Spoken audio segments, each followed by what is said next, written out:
This week at Parliament we were looking at a number of issues, but one in particular was a visitor from the Iraqi Bible Society,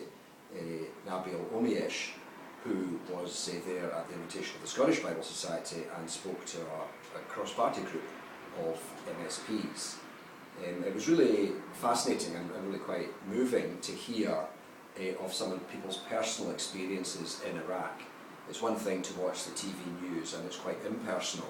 but I think hearing somebody who came across as a very educated, ordinary person who would fit into Scottish society really easily, and yet he had these first-hand experiences.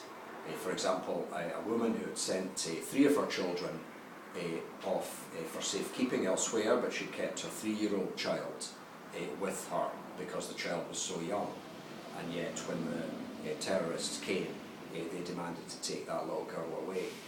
So some of it was quite moving. He gave examples of how a child asked him, when they were given a mattress to sleep on,